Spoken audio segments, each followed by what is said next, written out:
Hello guys, in the video la namba illustration 25 page number 8.46 la irukka sum dhaan paaka porom. இங்க என்ன கொடுத்திருக்காங்கன்னா NSC Limited ஓட balance sheet வந்து கொடுத்திருக்காங்க. Date வந்து 31st December 2018. 4000 10% preference shares 100 each ஒவ்வொரு ஷேரோட விலையும் 100. நம்மளோட preference share capital வந்து 4 lakh.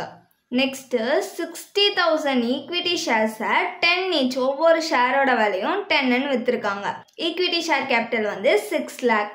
Next bills payable வந்து 50,000. Creditors வந்து 1,50,000. Next sundry asset at book value வந்து 12 lakh. 60% of asset ஓட market value வந்து 15% வந்து book value விட அதிகமா இருக்குமா. 30% market value வந்து 15% வந்து book value விட அதிகமா இருக்கும்னு சொல்லிருக்காங்க. அப்போ 100ல 60 போயிடுச்சுனா balance 40. இந்த 40% market value வந்து book value விட 10% கம்மியா இருக்குமா. Unrecorded liability வந்து 10,000 கொடுத்திருக்காங்க.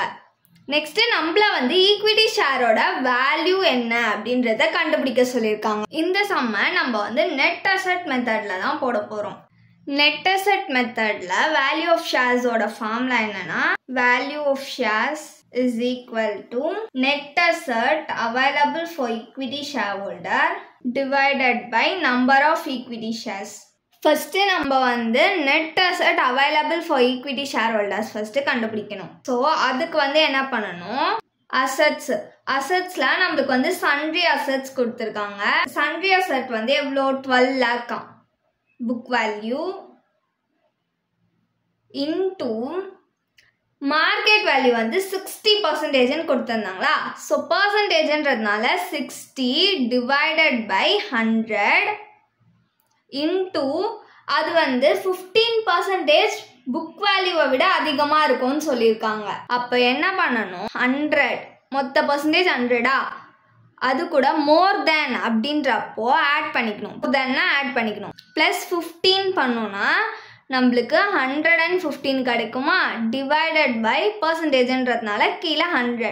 எப்படி கால்குலேட் பண்ணோம்னா 12 lakh into 60 in 115 divided by 100 divided by 100 பண்ணோம்னா நம்மளுக்கு வந்து 8,28,000 கிடைக்கும். நெக்ஸ்ட் ரிமைனிங் கொடுத்துருக்காங்கல்ல, திரும்ப 12 lakh into எவ்வளோ பர்சன்டேஜ் 40 கொடுத்துருக்காங்களா, பேலன்ஸு 40 டிவைடட் பை பர்சன்டேஜ்ன்றதுனால 100 into இங்கே என்ன கொடுத்துருக்காங்க 40% மார்க்கெட் வேல்யூக்கு 10% வந்து புக் வேல்யூவை விட கம்மியாக இருக்குமா.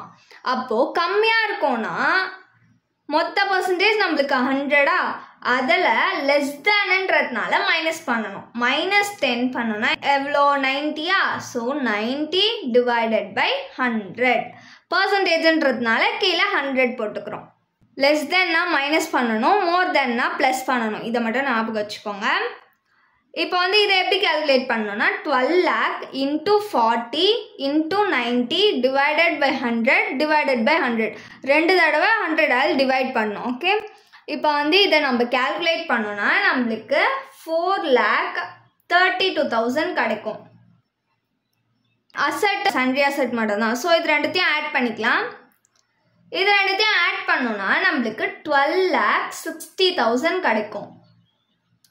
நெக்ஸ்ட் லயபிலிட்டிஸா மைனஸ் பண்ணிக்கணும். மைனஸ் லயபிலிட்டிஸ்ல நம்மளுக்கு என்னென்னலாம் கொடுத்துருக்காங்கன்னா பில்ஸ் பேயபிளோட அமௌண்ட் எவ்வளோனா 50,000 இன்னர் காலம்ல போட்டுக்கோம். நம்ம கடைசியாக ஆட் பண்ணி மொத்தமாக அவுட்டர் காலம்ல போடலாம். நெக்ஸ்ட் வந்து கிரெடிட்டர்ஸ் கொடுத்துருக்காங்க.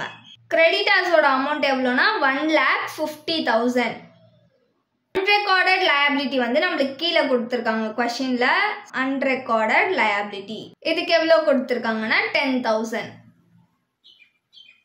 இப்போ இது எல்லாத்தையும் ஆட் பண்ணிக்க போறோம். ஆட் பண்ணா நம்மளுக்கு 2,10,000 கிடைக்கும். இப்போ இது ரெண்டுத்தையும் நம்ம வந்து மைனஸ் பண்ணிக்க போறோம்.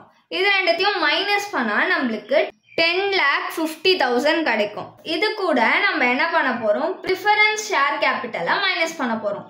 இது வந்து நம்மளுக்கு பேலன்ஸ் ஷீட்ல கொடுத்துருக்காங்களா 4 lakh. இப்போ இது ரெண்டுத்தையும் மைனஸ் பண்ண போறோம். மைனஸ் பண்ணா நம்மளுக்கு 6,50,000 கிடைக்கும். இதுதான் நம்மளோட net asset available for equity shareholders. இப்போ நம்மளுக்கு தேவையான net asset available for equity shareholders வந்து கிடைச்சிருச்சு. இப்போ நம்ம வேல்யூ ஆஃப் ஷேர்ஸ் வந்து கண்டுபிடிக்கலாம். Net asset available for equity shareholders எவ்வளோ? 6,50,000. 6,50,000 divided by number of equity shares. Equity shares எவ்வளோ இருக்கு? நம்பர் தான் கேட்டிருக்காங்க. ஈக்விட்டி ஷேர் கேபிட்டல் கேட்கல. கொஷின்ல பேலன்ஸ் ஷீட்ல கொடுத்துருக்காங்களா 60,000 ஈக்விட்டி ஷேர்ஸ்ன்ட்டு அதை எழுதணும். 60,000. இப்போ இது ரெண்டுத்தையும் டிவைட் பண்ணோம்னா நம்மளுக்கு 10.83 கிடைக்கும். இதுதான் நம்மளோட value of equity shares. Thanks for வாட்சிங்.